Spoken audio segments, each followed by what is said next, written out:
then everything went black. The next thing I knew, I was standing in my room beside my body.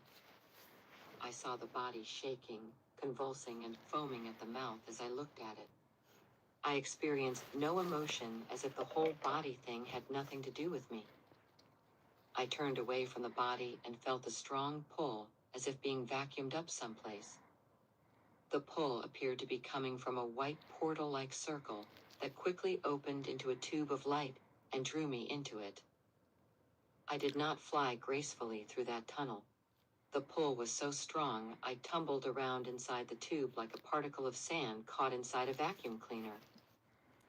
The flight wasn't long, but I was glad when that crazy pull was over, and I was finally standing in space where everything was still. It was a strange place. White nowhere is the best I could describe it. There was absolutely nothing there except white light and me. I wasn't religious at that point in my life, but I did talk to Jesus occasionally. I went to St. Patrick's Cathedral in New York to pray when things got tough. Jesus was whom I saw in the white space next. I did not notice where he came from, but he softly walked or floated up to me, and was now close enough for us to have eye contact. I didn't question who he was exactly. The man in a white tunic with a beard and long hair looked just like the depictions of Jesus everywhere. When I think back, I realize that the man in the white space had blonde hair and blue eyes. Given Jesus was supposed to be from the Middle East, chances are he probably had dark eyes and dark hair. In the white space where we were, the eyes of the man I perceived as Jesus was glowing with incredible kindness and love. His voice was soft and sounded very calming and caring. Back at that point in my life, I was absolutely starved for any kind of love. The minute I met his gaze and the man started to speak, I instantly felt ready to do anything he told me to, as long as that love would continue. "Do you know why you are here?" he asked. "Not sure. Why?" "You do not belong here, child. It is not your time yet." "It feels really good to be here. Can I please stay here with you?" "I'm afraid it is not possible." "But I really don't want to go back. I'm so tired of having to fight for everything. Can't I just stay here and rest for a while?" "You have much work to do. You have much more to offer still. You are wasting your life, but you can go back and do better. You have a purpose, dear one." Incredible guilt took over me when he said I was wasting my life. It was true, and I felt embarrassed and ashamed of myself. I felt I did not deserve to be loved by this impeccable being. I felt he knew everything about me, and that was unbearable. The being paused and looked me in the eye, right into the bottom of my soul, and I felt both ashamed of myself and absolutely hypnotized by his gaze. "Okay, I said, and the blackness took me once again. The white light was gone.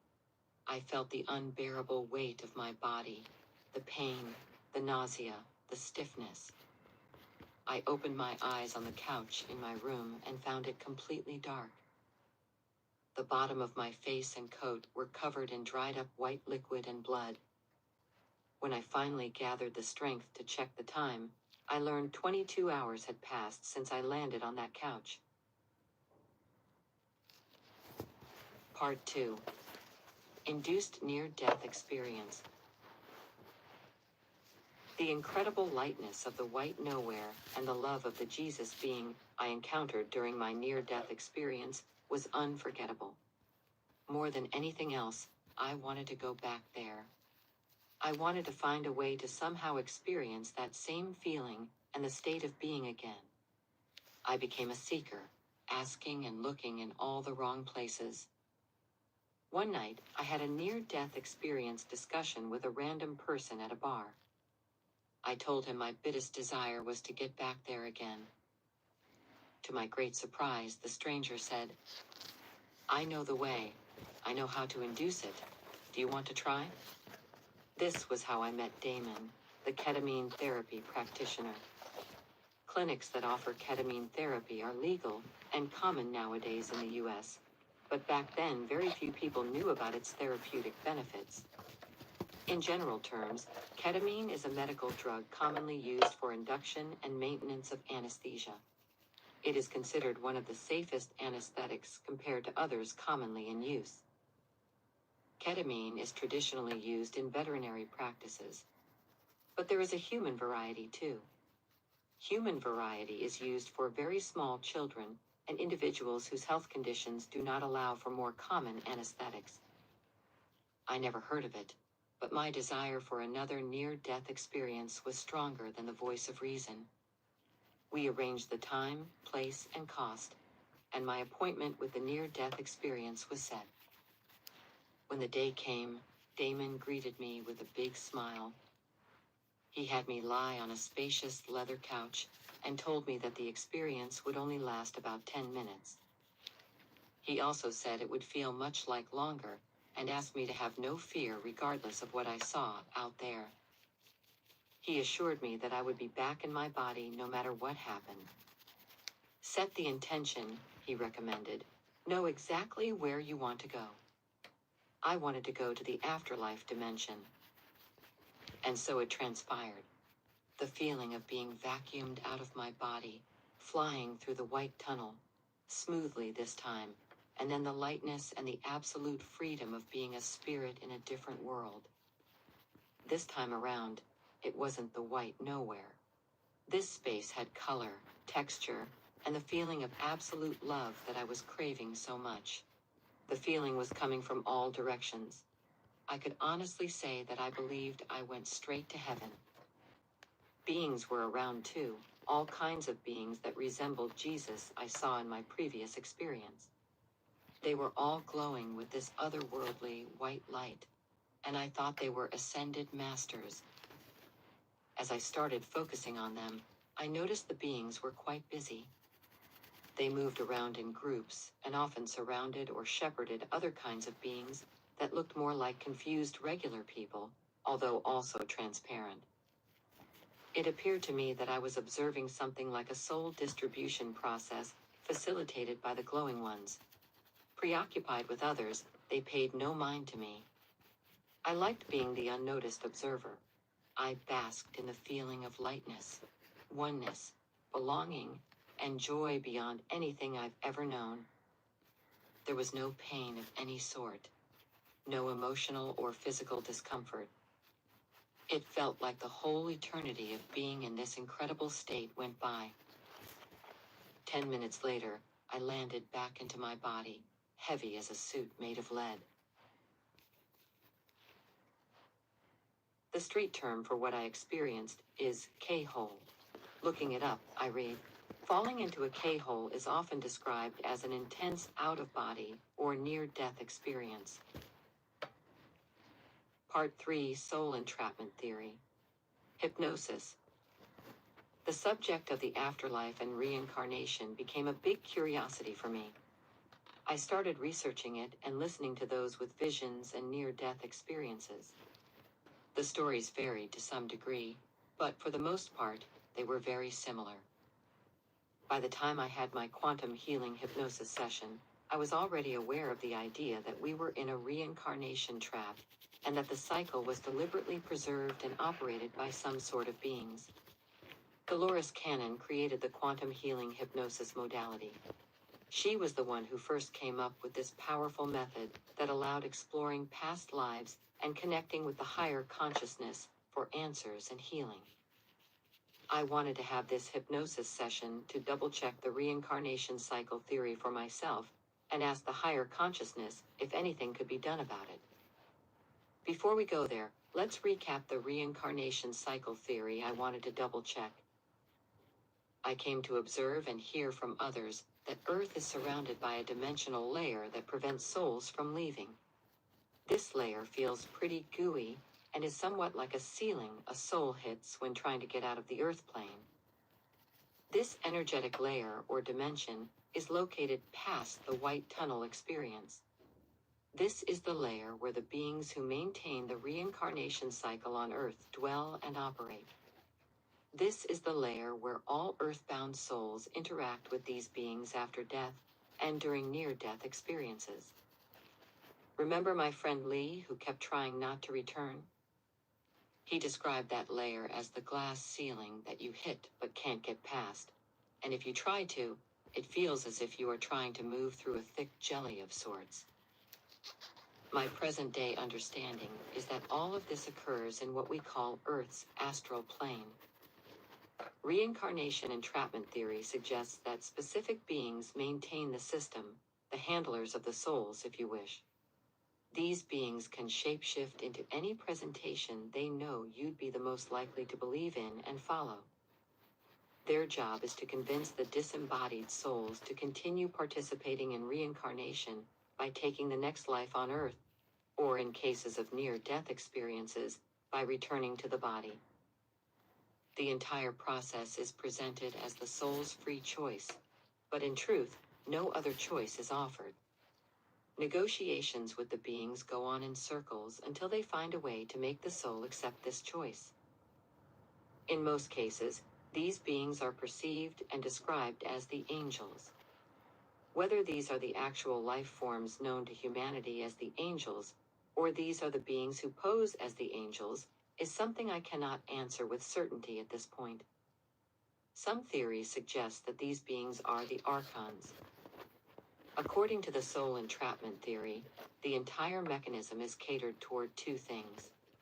One, to keep souls on Earth. Otherwise, who would want to keep suffering on this planet when they knew they could go to worlds where suffering did not exist? Two, to harvest the energy humans produce while suffering. The present-day name for this energy is loosh.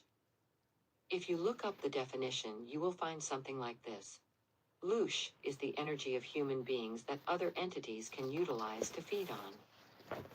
The questions to the higher consciousness I intended to pose during the quantum healing hypnosis session were as follows. Is the reincarnation cycle entrapment theory true? Is it possible to get out, and how? As the session progressed, I went farther and farther away from my conscious self, and deeper into the connection with the higher consciousness. Eventually, I reached the point where I no longer remembered my individualized self at all. This was when the answers to my questions started pouring in.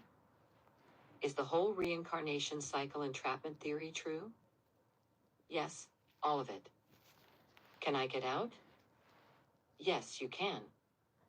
How? Know that you have a different choice. Decide on your choice while still alive. Make a strong agreement with yourself. Stand your ground. I want to make an agreement that this is my final incarnation on Earth, and that I am not returning here again. Can I make this agreement with you now? Yes, you can. But it is the same as when you make this agreement with yourself. When I had the hypnosis session, I did not believe I had the power to have the authority over such matters. I still believed I needed some higher authority to step in for me for my decisions to work. I asked to make an agreement with the higher consciousness, and so we agreed. By now I know what the higher consciousness meant by saying, it is the same as when you make the agreement with yourself. No one yields any power over your decisions for yourself. No matter how mighty that authority might seem to you, you do not need any authority to give you permission. This is very important for you to know. Own your power to decide and execute your choices for yourself in all areas of your experience, and you will be sovereign and free. Chapter 5. Soul. Karma. Loved ones. Part 1. What is soul? What exactly is the soul? What gets trapped within the reincarnation cycle on Earth? Here is how I presently see it. Energy and consciousness of Source, the primordial soup of creation, also called the Oversoul, is the foundational fabric of every soul. Every soul is made of the same energetic stuff. Thus, every soul contains information, consciousness, and energy of everything else in existence.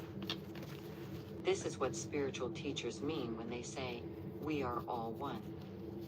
Anyone who experienced the void, or the state of samadhi, will tell you the same thing. Similarly to how the beings on the red planet were sharing consciousness and had individualized consciousness at the same time too, this fabric of everything is also simultaneously distributed into individual containers, into different types of life forms, different types of bodies, from physical bodies to light bodies, and then into different types of realities. What populates our bodies while we are experiencing life on Earth in physicality, although I would argue that our bodies live inside our souls and not the other way around, is a minuscule speck of what our souls really are.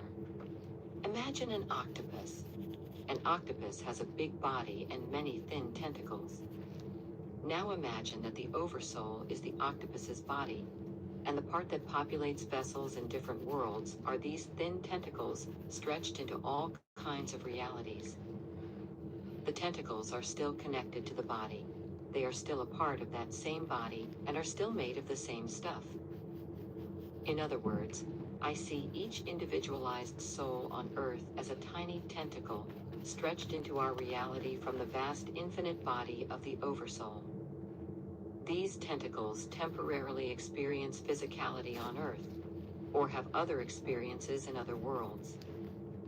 Each tentacle has its own individualized consciousness and experience. Once deposited into a physical reality, the tentacle temporarily loses awareness of its connection with the rest of the Oversoul. It must also adhere to the rules, regulations, and limitations of the density, dimension, and specificity of the world it entered, especially in the physical reality like ours. I see this as explaining why cross-species reincarnation is possible on our planet. It is also one of the reasons the system of soul retention was put in place here. But what about soul memories? Where do these come from? But what about soul memories? Where do these come from? You've probably heard of Akashic Records, a database of all consciousness, if you wish. I suggest that as long as the soul, tentacle, is retained within one specific world, it writes volumes of its experience into the specific chapter associated with that particular world. From the perspective of keeping clear records, maintaining small parts of the Oversoul isolated and recycled within one specific reality makes perfect sense.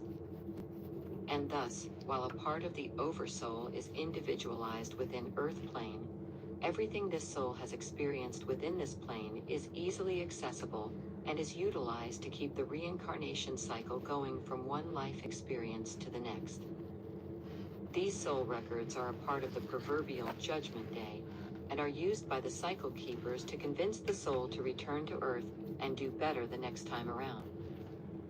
Doing better the next time literally means that we did not do well enough this time around. Conveniently for the handlers, this goes perfectly with the most common human condition, unworthiness.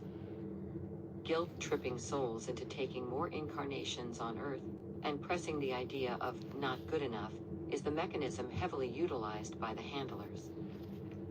Earth's population had been deliberately conditioned into a state of unworthiness for generations, so this mechanism of convincing works like a charm.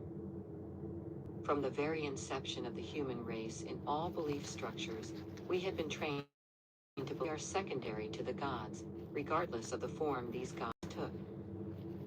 Humans were conditioned to believe that other beings were more powerful or knew better for us than we did for ourselves.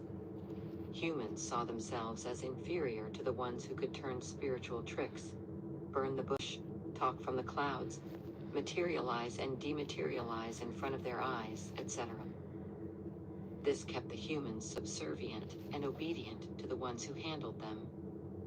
This is the very mechanism that, to this very day, makes most people trust and follow suggestions received from any supernatural apparition that they might encounter.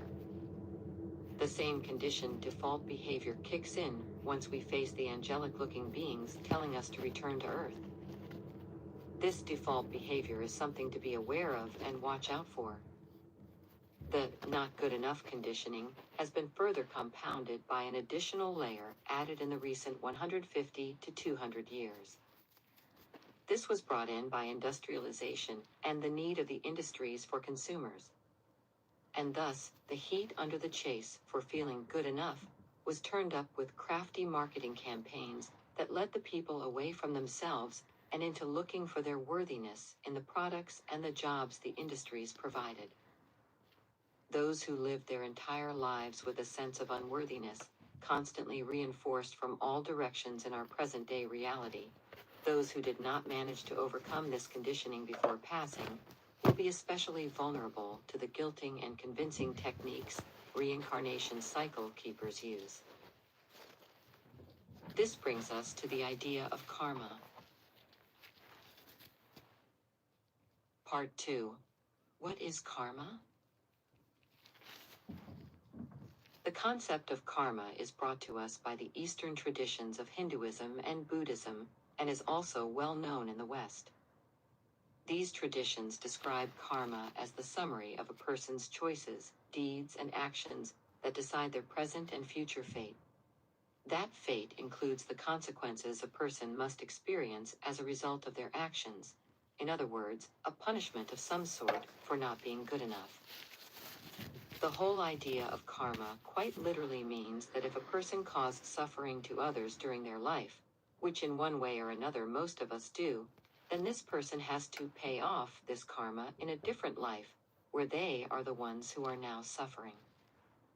The whole idea makes me wonder who exactly came up with it and fed it to the humans to begin with, and why it fits so perfectly into the whole agenda of collecting loosh from people's suffering while they believe they are paying off their karma.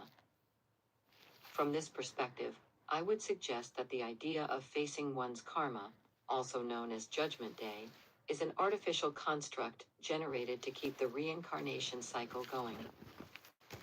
On a different note, while we are alive, the concept of karma points to what we presently know as the law of attraction, which literally means this: what we put out, we get back. And what we vibrate out is what we are a match to experience from the outer reality. This is a neutral, emotionless, impersonal vibrational law of our reality, to which no one is immune. The difference between the law of attraction and the idea of karma, as I see it, is that by the law of attraction, we match or draw to ourselves more of the same kind of experiences that we are focusing on and already having. While by the laws of karma, we are expected to experience the opposite, which is to serve as a punishment. The law of attraction is a completely neutral vibrational matching mechanism and has no element of punishment or judgment whatsoever. Part 3. Loved ones. Soul groups. A soul group is a cluster of souls that keeps incarnating together in different roles. In some incarnations, they are friends, in other relatives, in some lovers, in other enemies. Members of a soul group incarnate together over and over to have different experiences with each other. For example, your present-day mom might have been your wife or husband in the previous life, and in the next one will be your son or daughter. Couples often find themselves reincarnating together to play out the same or different kinds of scenarios. I worked with many couples suffering through the forbidden love scenario, incarnation after incarnation, century after century. Some managed to come together and stay together in this life finally. Others gave up and came in as each other's children to have the more or less guaranteed presence of the other soul in their lives. The variations of what a cluster of souls experiences when incarnating as a soul group are pretty vast and often take centuries of lives to play out. This is something to watch out for if you want to get out of the reincarnation cycle. The promises that we make and the vows we create with each other as a family, as close friends, or when in love, such as, "I will find you in the next lifetime. I will come back for you in the next life. We will be together in the next life," and the rest of such vows that are commonly made on deathbeds or during the intense emotional moments, will most definitely be presented to you by the cycle handlers. During your interaction with the handlers, you will experience the same powerful emotions of love and loss, with a promise to be with this person again if you return to Earth. In most cases, this is a strong enough incentive for people to accept returning to Earth. If this doesn't do it, bringing in guilt will be the next step. Guilt about the other person's soul waiting for you based on your promise, or about your not keeping your vow. Guilt about breaking their heart in the previous life, and an offer of an opportunity to do it better in the next one. You get the picture. Most humans are starved for the love connection that lasts, and the promise of having the love, especially with the person they loved and lost. It is nearly impossible for an average human to resist. The ones tricking you into agreeing to reincarnate again certainly know this well. The catch here is that if this proves to be the only effective way of convincing a specific soul to keep returning to Earth, the love connection used as a carrot cannot be fulfilling. If you plan to get out of the reincarnation cycle, I recommend having closure with family and love connections before you are ready to pass. This does not mean to stop loving them while you are still alive. On the contrary, love with all your might right there and then. But pay attention not to make any promises to come back for a loved one, or to follow them across time and incarnations. If such vows have already been made, take steps to revoke these vows, and to release yourself and your heart from any of such promises. Complete your love agreements within the lifetime you consider or want to be your final incarnation on Earth. Be ready to depart with a clear heart that cannot be either guilted or seduced. Spiritual inner work is a powerful tool that could serve you well in moving past unworthiness, guilt, and vows that might bond you to the choices you no longer want to make. Can the entire soul group get out of Earth's reincarnation cycle together and then meet in an entirely different dimension? My answer to this question is no. A soul group is a very large soul cluster. It includes souls with different preferences, agendas, beliefs, and levels of spiritual development. Imagine all the people you know, all the friends, enemies, acquaintances, co-workers, lovers, family members, etc., that you have in this lifetime. All of them are a part of your soul group. Even if we segment a person's soul group to include just the immediate family members, the chances of getting out of the reincarnation cycle together with them are still pretty slim. It will require every family member to have the same post-life intention. It will require every family member to release guilt and unworthiness before they pass. It will require every family member to train their minds and successfully learn to go out of body, learning to navigate their non-physical selves between dimensions. How many families do you know where every member is on exactly the same page? I know none.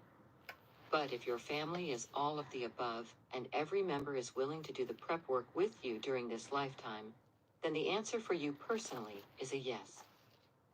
Deeply loving couples might have a higher chance of getting out of the reincarnation cycle together, as they might decide to prepare and train for it together while still alive.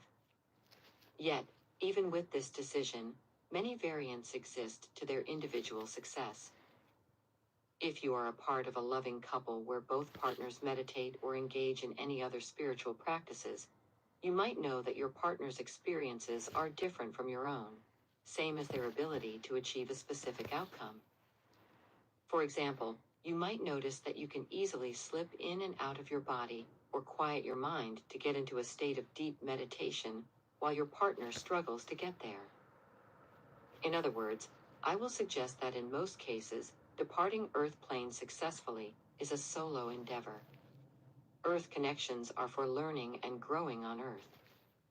What awaits us in a different world is an entirely different story. Chapter 6, Astral Realm.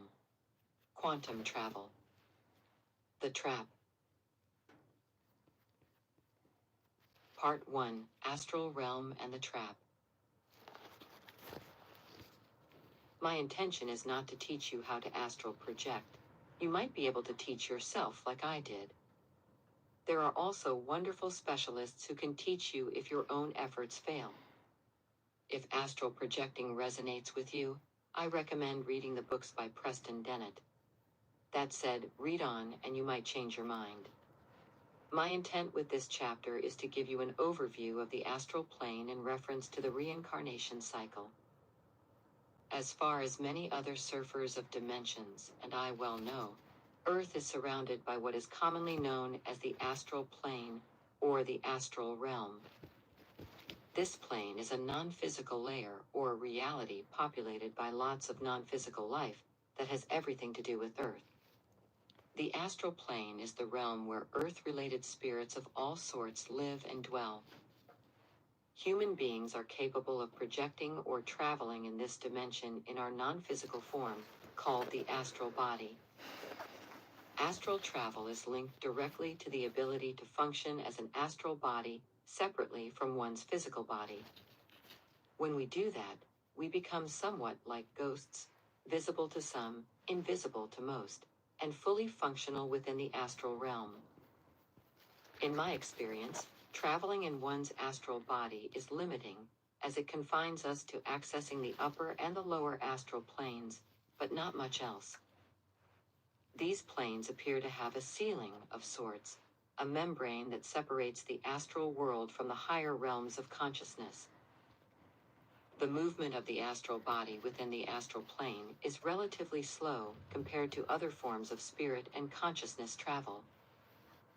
Once out of the physical body, we often float, fly, walk, and run with approximately the same speed as we do in our physical forms, or as our minds expect and allow us to. The process of getting from one location of the astral realm to the other is associated with time. It might be a much shorter amount of time than the physical body takes, but time and speed are still parts of astral travel. In the layer of the astral realm, called the lower astral, we encounter spirit life that operates on a level of consciousness similar to what we have here on Earth. This means astral wars, power games, bothering others, and figuring out most things through conflict. The lower astral realm is populated by plant and animal spirits, primitive and aggressive spirits, and those we know as disincarnate. Disincarnates are the spirits of human beings whose bodies passed away, but whose souls remained in the astral plane, most commonly out of fear of punishment, or of ending up in what is known as hell. Those who were terrified of ending up in hell were not the nicest people while still alive. Thus, interactions with these souls in the lower astral plane are not exactly pleasant. As someone who learned to astral project very early in life, I had many challenging encounters with the spirits of the lower astral plane, and also with the disembodied souls holding on to that plane out of fear of moving on. Some disembodied souls are unsatisfied with the non-physical life in the challenging lower astral realm. In most cases, their objective is to hold on to the physical life on Earth for as long as they possibly can. They find a different living host and attach to them for that purpose. A person with an attachment like this is commonly considered to be possessed, or to have an entity. Some disembodied souls can hop from one living host to the next, remaining on Earth for centuries while deliberately avoiding getting vacuumed up into the reincarnation cycle. Those who choose not to attach to people and stay in the astral plane usually end up getting tracked by the handlers within that dimension and pulled into the reincarnation cycle at some point or another. As far as I know, a soul without a body is only able to stay in the astral plane for so long before the handlers catch up with them. As a spiritual healer, I worked with many cases of people affected by disincarnate souls. I have interviewed these souls and helped them transition into their preferred dimensions. Most asked to leave the reincarnation cycle altogether, go to different planets, or dissipate into the void. Others were fine with returning to incarnate on Earth again, as long as there was no punishment of burning in hell waiting for them in the afterlife. An entirely different layer of the astral plane is considered to be the upper astral, representing the higher level of consciousness and the environment resembling Earth's reality much less. This is the layer where you might encounter what we consider the angelic beings and places that resemble the classical depictions of heaven. Beautiful visitations with loved ones who are passed on are possible in this layer of the astral plane. It is not uncommon for this realm's spirits and the environment to have transparency and glow in beautiful colors. Sounds and voices are rather angelic. The feeling of love overtakes our senses, and the music of the spheres could often be perceived as if gently coming from all directions. As enticing and beautiful as this layer appears, it has a relatively solid border, a ceiling that holds one's astral body within that realm, not allowing that body to get out. Although visuals for each individual might vary, depending on what they expect to see in heaven or in the afterlife, my theory is that this is where most souls land after going through the proverbial tunnel of white light. And once you are there, you are trapped under the ceiling, subject to life review and to being harassed to go back to Earth again and to do better the next time around. All of the above brings up this question: does the whole reincarnation cycle game take place in the upper astral realm? Is this where souls go during near-death experiences and between Earth incarnations? Based on everything I presently know and shared with you so far, I would suggest that it is exactly so. In my understanding, the upper astral is the realm we could categorize as being something around the fourth dimension, something between 4D and 4.9D. In consciousness development, this realm is below the fifth dimension. It has everything to do with Earth's reality as we presently know it, and the reality of other planets and worlds on the same or similar level of consciousness development as Earth. Part 2: Quantum Travel. The Void. It appears that projecting into the astral plane is not the way, as that plane contains the trap. When we astral project, we are out of the limitations of the physical reality, but we become subjects to the limitations of the astral realm. Is there a different way to spirit travel that allows us to bypass the astral plane and train ourselves to operate as non-physical forms? I believe there is. I call it quantum travel. Quantum travel is a very different experience than astral travel. The two main differences are the speed you travel with and the destinations you can reach. Quantum travel takes you to your destination instantly. There is no gooey feeling of pulling yourself out of the physical body and traveling towards your destination at any speed, because we do not experience any movement through space. Getting from one location to the next does not take any time at all. Unlike astral travel, I would say that quantum travel takes place outside the realms subject to the speed of light and the laws that govern the space-time continuum. For those who like to measure consciousness in numbers, this simply means that quantum travel takes place outside of the fourth density, while astral travel cuts off at the outer limits of the fourth dimension. Used to astral projecting, I did not know that quantum travel existed until it happened quite spontaneously. One night I got up to do the cosmic cobra breath, tantric kriya kundalini pranayam, and the meditation practice. My kundalini energy woke up, shook my body violently, and exploded in my head. For the few seconds that I could still feel my body, it felt like I was on fire. Hot sweat was rolling down my spine. It felt like a rocket launched out of the top of my head with a sonic boom that no one else could hear. The whole thing was a very different experience than the deep relaxation of the body required for astral projecting. A tiny white dot appeared before my inner gaze and pulled me into it.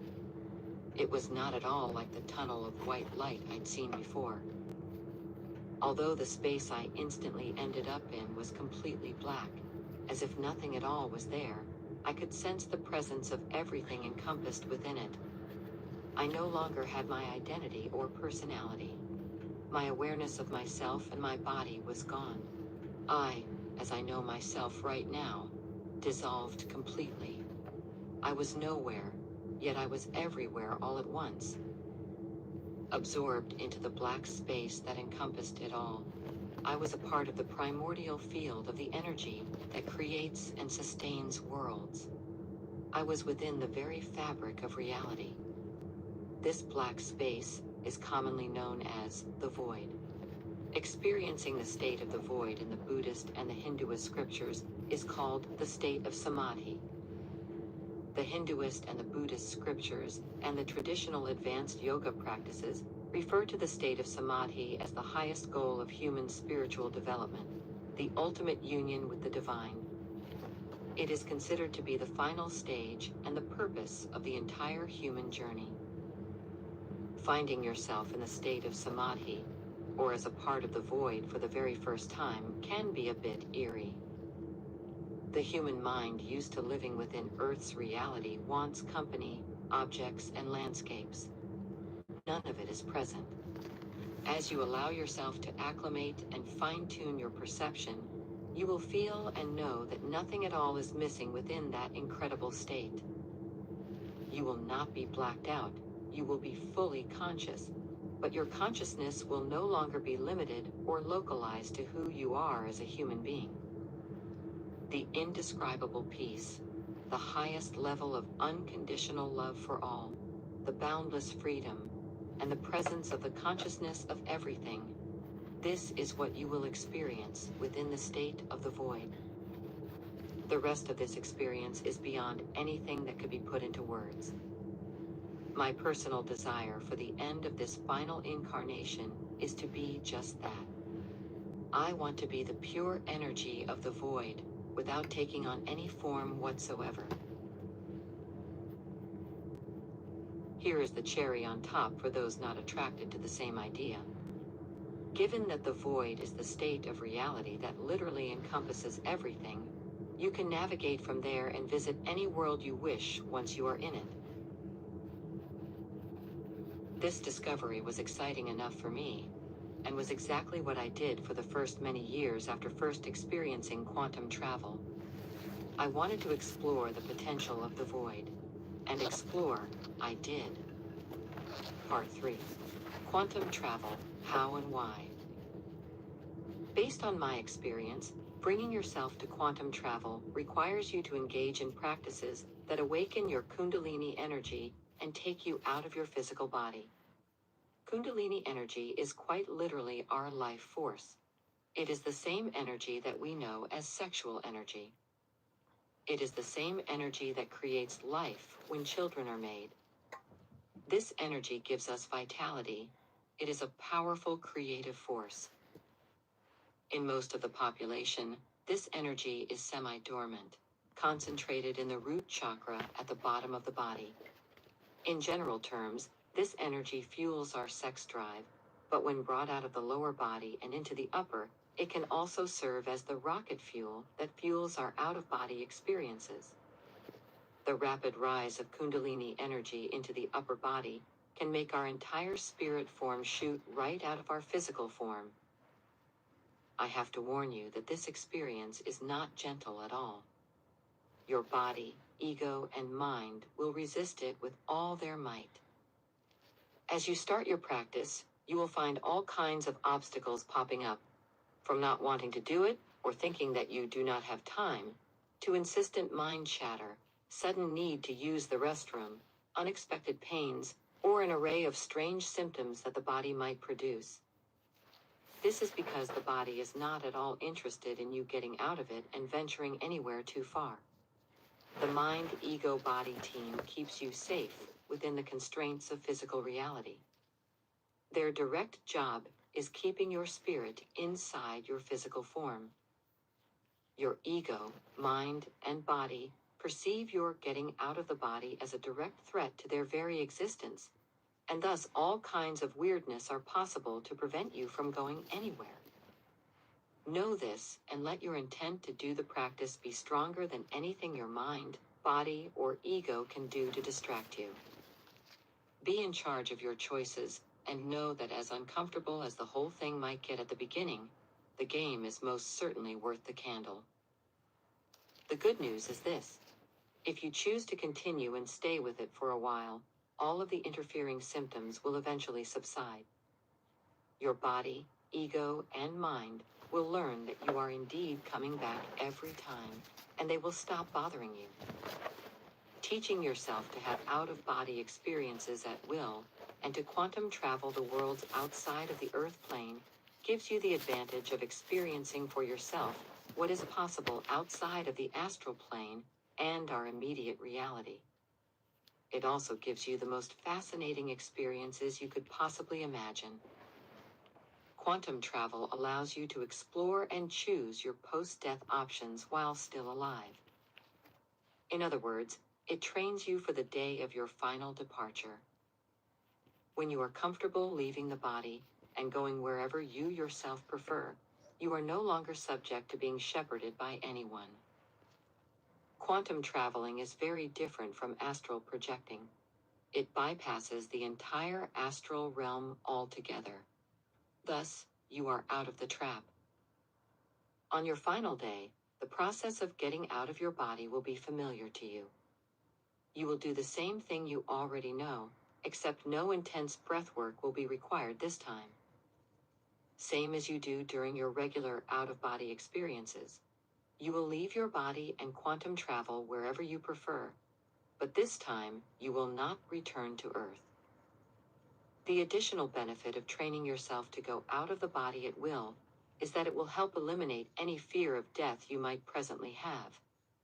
Let's say you are convinced. The next question is how. There is a reason why monks of all traditions begin their practices in the darkness in the middle of the night before dawn.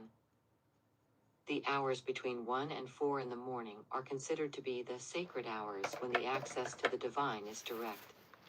Scriptures of all religious traditions support this notion. Getting up mid-sleep and practicing cosmic cobra breath, or tantric kriya kundalini pranayam, between the hours of 1 and 4 in the morning, followed by sitting with heart-opening meditative music, did wonders for me. I went to bed early enough to get a few hours of sleep before waking up to meditate and do the breath work. I really wanted to get there fast, so at the beginning of the process, I did the breath for up to 15 minutes at a time, twice within each hour, then sat with gentle meditative music for up to 2 hours a night. After this practice, I slept for a few more hours before getting up for work. I did not suffer from any symptoms of lack of sleep. Doing the meditations mid-sleep turned out to be quite rejuvenating. Investing 2 hours a night into this practice got me where I wanted to be, with Kundalini awakening and going out of body relatively quickly. This, of course, is a fast track. And if it is not for you, I suggest that if you do 1 hour of meditation per night with 1 or 2 rounds of cosmic cobra breath, you will get there pretty fast too. You can learn cosmic cobra breath or tantric kriya kundalini pranayam in some of the advanced kundalini yoga classes and from teachers who offer pranayama breath techniques both in person and online. Aside from promoting out-of-body experiences, doing mid-sleep meditations and the cosmic cobra breath has a plethora of other benefits too.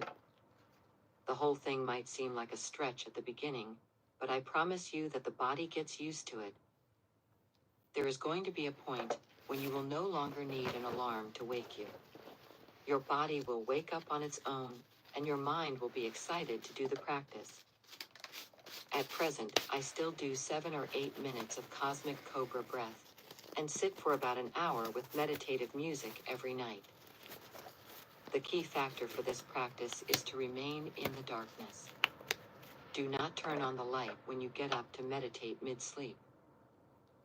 Looking at any devices that have a screen with blue light is also not recommended. Red-colored light is okay, and so when I get up, I use a hiking flashlight with the red light setting. I also wear a blackout eye mask during the breath work and meditation. I have my music ready on a dedicated device before I go to sleep. the screen's brightness of that device is turned all the way down. Turning the music on literally takes a second, and I point the red light at the screen while peeking from behind my eye mask. Same as with anything new that we make routine, things are only odd at the beginning. Everything will roll with ease once you are used to it. This I can guarantee. Do your research. Decide how to arrange your mid-sleep meditations best. Choose the variation of the Cosmic Cobra breath, central to Kriya Jyoti Tantric Yoga, or the variation of pranayama breath that works best for you. The objective is to choose the kind of breathwork that shuts down your analytical mind and wakes up your kundalini energy.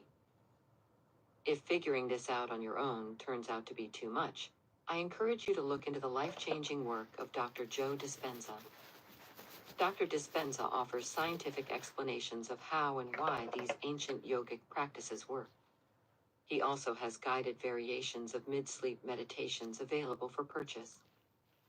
Although the variation of the practice that Dr. Joe Dispenza taught more than 10 years ago was what kickstarted my experiences, I did lots of experimentation and research. I tweaked my own daily mid-sleep meditation practice quite a bit since. I also found that just music after doing the Cosmic Cobra breath worked better for me than any guided meditation. In other words, I encourage you to experiment and find the best way for you. Part 4. The Higher Realms. After finding myself in the void for the first time, I couldn't wait to get back there. The feeling of that state was unforgettable. I also wanted to explore. This desire fueled my enthusiasm for getting up in the middle of the night and wrestling with my body, mind, and ego until they finally succumbed to my will. Getting out of the body didn't work every time, but I certainly wasn't about to stop trying. Eventually, it started happening regularly enough, and I spontaneously taught myself how to quantum travel. Quantum travel is instant. When you find yourself out of your body and in the void, and after you are done basking in that incredible state, all you need to do is literally have a trace of thought like, next, and you will be in the next destination at once. I recommend setting the destination in your mind before you launch out of body, as thinking and figuring it out in the state of samadhi is not something you'd find possible. For example, if you intend to experience outer space in general, all you'd have to trace think in the void is space, and you will instantly find yourself floating in the darkness of outer space with celestial bodies both near and far. I say trace think, because in the state of the void, you won't have thoughts like we do in our physical bodies. What you experience in the void is more like a knowing that only vaguely resembles a tiny part of a thought or a faded-out shadow of a word. Having the intention in your mind and heart before your launch out of body is plenty to get you hopping from the void to your next destination. If you prefer to go to any specific destination in space, such as a particular planet, simply know or trace think that location in the void, and you will be there instantly. This also works with popping into realities of specific cosmic races. You can become an observer of their realities, or you could pop into full awareness of what it feels like to be one of these beings. This could be helpful when deciding where to go after your Earth life ends. At this point, I have been hopping dimensions and realities through the technique of quantum travel for solid 9 years. I have explored almost every realm I could think of, and plenty of those I was never aware of. I have been to distant galaxies and planets, and have interacted with non-terrestrial beings of light in their non-physical form. I have developed connections, even friendships, with some of these beings, the collectives, and various councils of non-terrestrial races. All of these beings are either in their light form or have full command of their light bodies, which allows them to pop in and out of realities, as you can do during your quantum travel. If you decide to embark on the journey of learning to quantum travel, you will find that once you overcame your body-mind ego's resistance and got into the void, The rest is limitless. Quantum travel takes you into any experience you wish to have. That said, I will not recommend attempting to go to earthly destinations or trying out human experiences. Earth plane and the realms around our planet are too dense. We have astral projecting for surfing these planes. The purpose of learning how to quantum travel is twofold: to ease your death experience, and to enable you to scope the landscapes of other realities in preparation for either hopping there or living there after your departure from Earth. Chapter 7. Recommendations and Conclusions. Now that you've read about many examples of what's happening behind the veil, let's summarize what these examples teach us. For your convenience, I want to put all my theories, conclusions, and recommendations into this chapter. Part 1. Theories and Conclusions. Throughout the years of experiences I have briefly outlined in this book, I have come up with the following theories and conclusions. The handlers and the trap. Earth is surrounded by the layer of reality that serves as an entrapment system for the souls. Any soul from anywhere in any galaxy can come in, but once that soul decides to take on a physical body and incarnate on Earth, it can no longer leave or go back to where it came from. At least not by the general design of the entrapment system. The entrapment system is operated by the shape-shifting beings that the humans are conditioned to perceive as the holy ones or the angels. I call these beings the handlers. Some call them the archons. Technically, the handlers can take any shape they want. The shape they take in each case depends on the person's belief system and what beings or deities they trust most throughout their lives. The ones who do not subscribe to any system of religious or spiritual belief, and have no trust in any deities or holy beings, might find that on the other side, they are greeted by their deceased loved ones. My suggestion is that these loved ones are also the handlers who shapeshifted into exactly the form that would be the most convincing for this particular soul. I am not 100% sure whether the handlers are the same life form humans call the angels, or if they are a different life form and just pose as the angels. The ones humans consider the angels provide guidance and often incredible assistance to their subjects within the physical reality on Earth for as long as they are a part of the reincarnation system, and thus, technically, serve the handlers. The angels can create life-saving events for people to keep people in their physical bodies. This assistance is often quite miraculous, but I see an agenda behind it. The agenda I see is to keep as many souls as possible within Earth's physical layer of reality. This layer generates life-sustaining energy for the handlers, called loosh. Loosh.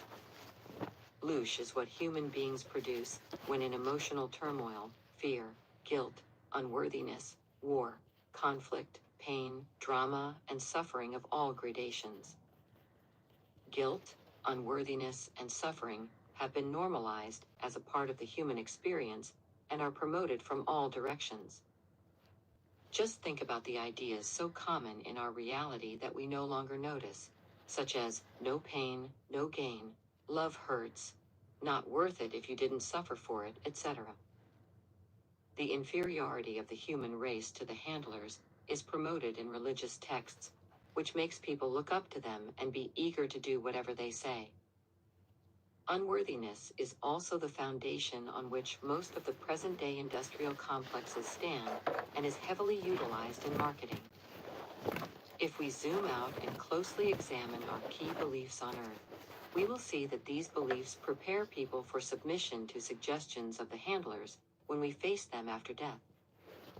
The handlers shepherd the souls in and out of their physical bodies and use the tactics of convincing them to continue physical experiences on Earth while utilizing love, guilt, unworthiness, and suffering. Other planets and worlds. The reincarnation cycle does not only include the Earth plane. I believe other worlds and planets participate in this system. These planets and worlds vibrate on similar levels and have the same or similar level of consciousness development as Earth. Astral realm. Astral plane is where the reincarnation cycle is set up, and the interactions with the handlers take place. I posit that the lower astral dimension, also known as densities of consciousness from 3.1D to 3.9D, that exist just beyond physicality, is where darker, self-serving souls journey to between lives. This plane could very well be what humans commonly refer to as hell. Nothing is burning there, at least, I've never seen anything of such sort, but it definitely is not a happy or pretty place. The upper astral dimension, aka densities of consciousness, of 4D to 4.9D, is where the souls of spiritually more developed ones go to between lives. This plane might be what we refer to as heaven. It is a beautiful and pleasant plane, with the feeling of unconditional love and the music of the spheres that I described in the astral realm and the trap, part of the previous chapter. Soul. The soul is not in the human body in its entirety. The entirety of the soul cannot be encompassed in the physical experience. What we have operating within the physical reality is but a tiny part of the entire soul. It is just like a tentacle of a much bigger octopus. This tentacle, though now stuck in the human experience, can be pulled out of that experience and reunited with the bigger body of the oversoul. Karma. I suggest that karma is the concept promoted on Earth as it serves the agenda of the handlers of the reincarnation cycle very well through fear, punishment, and guilt. Yet, while still alive, what we call karma can be looked at as the expression of the law of attraction. Part 2 Recommendations. Let's summarize all of the recommendations for exiting the reincarnation cycle that I have mentioned throughout this book. The most important part is this: know that you can. I cannot emphasize this more. Train yourself while still alive to know without a shadow of a doubt that you can exit the cycle of reincarnation of Earth if this is what you want. Having this belief strong in your mind and absorbed into the core of your being will give you an advantage if you find yourself in negotiations with the handlers. The ideal case scenario is that you had learned to quantum travel, and thus once out of your body at the moment of death, you bypassed the astral realm altogether, and thus there was no negotiation at all. But in case they got you, stand your ground. Remember not to fall for any of the tactics they employ, namely guilt tripping, love trapping, triggering your unworthiness, suggesting a bigger purpose, or even offering attractive scenarios for your next lifetime. Know to the very core of your being that these are just the tactics to keep you in the cycle, and don't buy into any of it. Doing the inner healing work while still alive would greatly increase your chances of being immune to the handler's tactics. Own your choices here and now. This will help you to release the guilt. Start living consciously. Be a good person in service to others as much as you are able to be. Forgive yourself when it is not possible, so that there are no regrets and no guilt at the bottom of your heart that the handlers could tap into and guilt trip you into returning. To the best of your ability, release all of the not good enough programming. Unworthiness is the key factor that makes the tactics of the handlers so effective. Do not buy into the pressure that you were not good enough in this lifetime and need to go back to do better. Release all love vows and attachments while still alive. If you are planning to get out of the reincarnation cycle, have closure with family connections and loved ones before you are ready to pass. Pay attention not to make any promises to come back for a loved one or to love someone across time and incarnations. And if such vows have already been made, take steps to revoke these vows and to release yourself and your heart from any such promises. Complete your love agreements within the life that you want to be your final incarnation on Earth. Terminate all previous agreements that bound you to Earth. Be these agreements with other beings and your own self. Many of us remember agreeing with ourselves to go to Earth and help, the same as I did on the Red Planet. We operate in multiple dimensions all at once. Thus, such agreements could have been made in various dimensions. There might have been agreements made with the aspects of ourselves that we might consider to be our higher selves, like the golden being in my birthday vision, or our lower selves. There might have been agreements made with the handlers, and also the beings outside of Earth cycles. Most people do not remember making such agreements, plus figuring out all of the agreements that might have been made in multiple dimensions is like trying to sort out quite a Pandora's box. If, same as myself, you feel that you've been on Earth long enough and had fulfilled the duties you agreed upon, satisfied your curiosity, or simply had enough of it and want to get out, here is what I recommend. Create a ceremony to revoke all previous agreements, or write a declaration as a sovereign being in charge of your own soul's decisions and destiny here and now. Declare all previous agreements that bound you to incarnate on Earth, made with all beings in all dimensions, including your own self, revoked, null, void, and obsolete. Ignore the notion of more lessons to be learned. You are an infinite soul. You encompass everything within yourself, all knowledge, all answers, and all lessons. The notions of guilt, punishment, and being imperfect or incomplete only exist within the planes encompassing Earth and Earth-like realities. Know who you are, and do not fall into the default behavior of trusting or submitting to the angelic-looking beings as your superiors. You are as much a divine soul as they are, and you have a right to exercise your free will.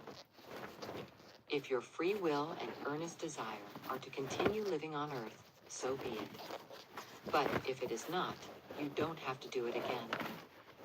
The handlers will make you run in circles for a while, but if you are bulletproof after your inner work and are unshakable in your decision, soon enough, they will run out of negotiation options. If they offer you the option of going to a different planet, ask them to show it to you. The planet will still be within the dimensions of the same reincarnation cycle, but it might be somewhere in the upper fourth dimension of reality. It thus might be an acceptable option to consider. I'd like to know this. Once the negotiations are over and the handlers let go of you, can you quantum hop to a higher realm?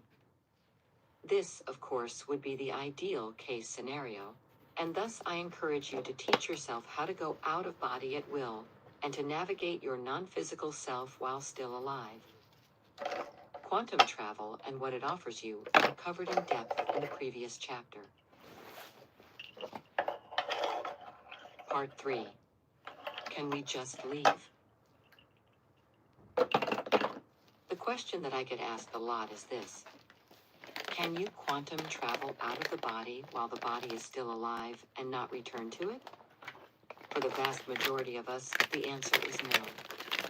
As far as I know, throughout the entire history of the human race, less than a handful of individuals were able to get so spiritually advanced that they could choose the time of their soul's departure and facilitate the shutdown of their bodies by their own mind's intent.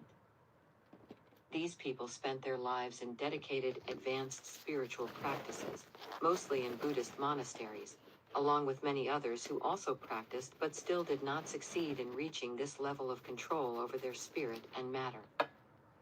In other words, even for those living in dedicated spiritual communities, the whole thing is still more a miss than a hit. For those of us living our normal lives, the goal of timing our own departures is unattainable due to the laws of physicality that dominate our Earth's existence.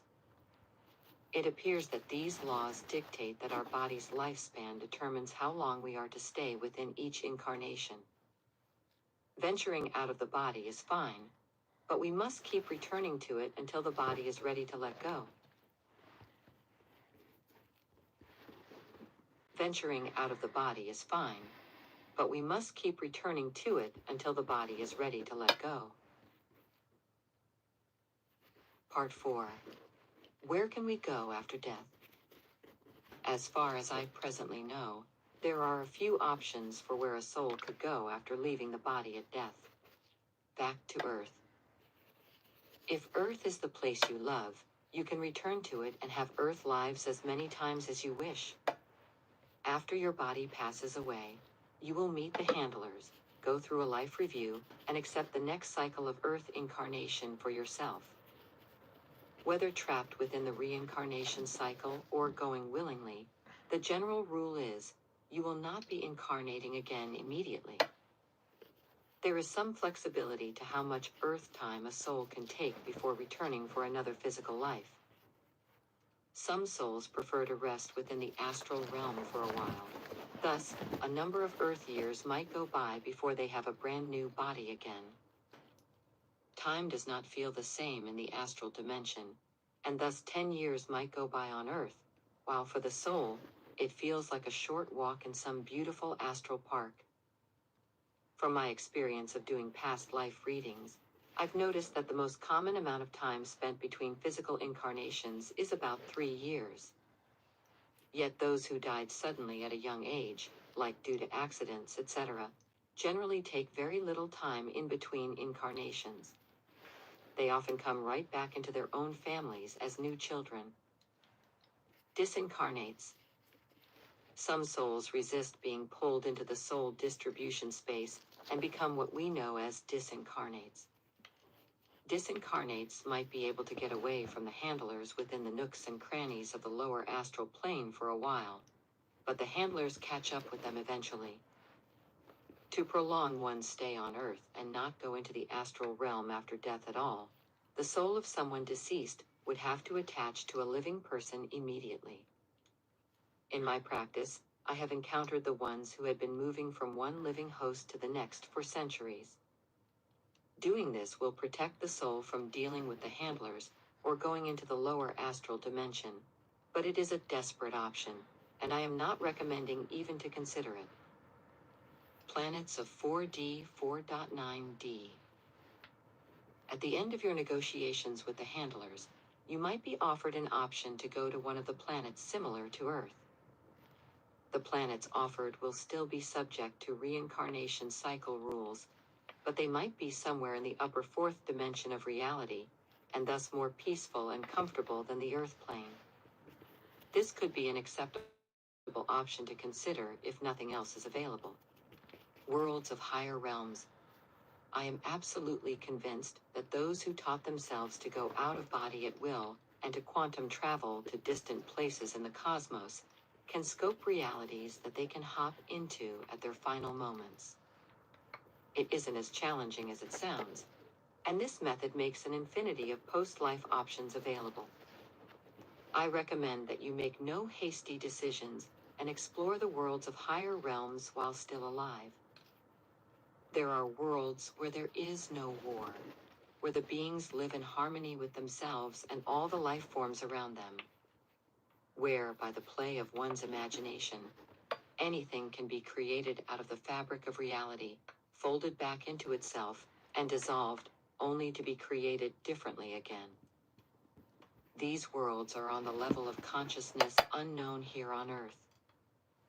Such worlds exist both in semi-physical expressions and in light form.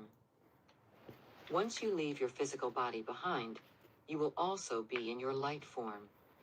You'll be in more density than the occupants of these worlds, but it is possible to get readjusted and recalibrated enough to be able to live in these worlds too. Your quantum travel from Earth to these worlds while still alive will help you start the recalibration process. Scope what it feels like to be a part of these realities. Connect to the beings that live there. Ask them to show you what it is like to be them or to be a part of their world. They can transmit glimpses of their state of being right into your consciousness. Your soul can take more than a glimpse, but the earthly physical body cannot. Play and explore for a while.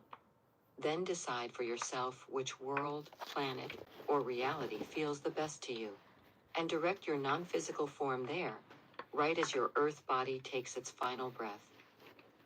Every soul encompasses it all. Thus, once out of the limitations of the physical plane, you can be anything you want to be. You can go to, and you can live anywhere you prefer. You can take a life as a light being in one of these worlds, or plan to jump into a semi-physical form by connecting with the next available vessel before it has even been physicalized or born. That, of course, is if you want to be individualized into a life form. The void. The final post-death option I will present to you is dissipating into the void. This option isn't for everyone, but if, just like me, you experience the void or the state of samadhi while still alive, you will know firsthand why this option might feel like the best. Right at the moment your physical body takes its last breath, you will quantum travel into the state of the void, the very dimension that creates and sustains worlds, the fabric of everything and nothing, and there you shall remain. This will be the moment when the tentacle of the oversoul that temporarily occupied your physical body and was trapped within the planes of earth experience will be pulled back into the entirety of the infinite oversoul that you are, and had always been from the very beginning of existence. This title was narrated with virtual voice. Oh, shit, it's over. This is Audible. No. Okay, I'm done. The Reveal, the next stage of human awareness, written and narrated by David Icke. The Reveal is the third book in the Reality trilogy, along with The Trap and The Dream. The book is written to be read either by itself or in conjunction with the other two. Each book in the series is both self-contained and part of an interconnected sequence. Dedication to my amazing daughter Kerry, who has left us at the age of 48. Now she is free and ageless, but so missed by all who knew her. Opening quotes. Those who are able to see beyond the shadows and lies of their culture will never be understood, let alone believed, by the masses. Plato. Today's mighty oak is just yesterday's nut that held its ground. David Icke, 1991. Icke is spelled E-I-K in Dutch and means oak.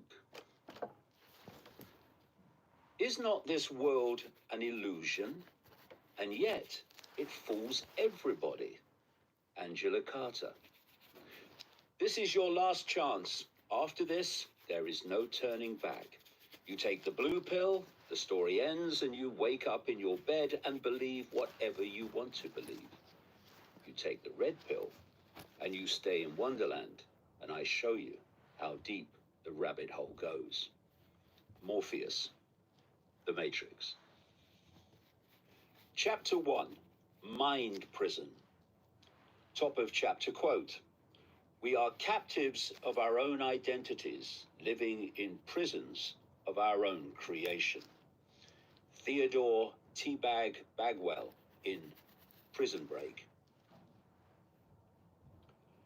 What do we know for sure? I mean, really know. Not think we know we know. Well, next to nothing.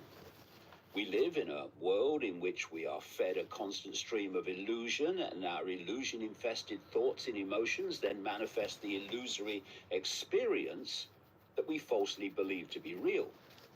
We call this illusion human life. I mean, falsely believed to be real in the sense that we think we are experiencing reality as we perceive it to be, when we're not. What can we know for sure in such circumstances? Precious little. We can scan the illusion for patterns, as I've done for 35 years, and establish that it is an illusion. We can add to that step by step as more patterns emerge and begin to piece together why it's an illusion, what creates the illusion, and what is behind the illusion. We can be aware as we explore the illusion that it is an illusion and realize that even what we think we know can be illusory. British wartime Prime Minister Winston Churchill described Russia as, quote, a riddle wrapped in a mystery inside an enigma, end quote. The sentence would be far longer if he had been talking about reality. Maybe an illusory riddle wrapped in an illusory mystery inside an illusory enigma, which is perplexing, inexplicable, baffling, confusing, befuddling, bizarre, weird, odd, strange, peculiar, and bewildering. I could go on. But there is one thing that we do know that cannot be credibly questioned or denied. Whatever we think we know, there is always more to know. An infinity of more to know, in our case. To understand the world and reality, we must constantly be aware of what we don't know. That means almost everything. Ancient Greek philosopher Socrates is famous for seeing this most basic truth. Among quotes attributed to him are, "To know is to know you know nothing. That is the meaning of true knowledge. The only true wisdom is in knowing you know nothing. In knowing that you know nothing, that makes you the smart." You've reached the end of this preview. To listen to the full title, you can buy it in your player.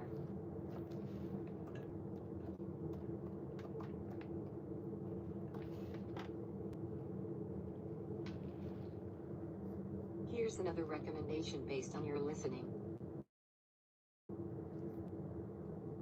This is Audible.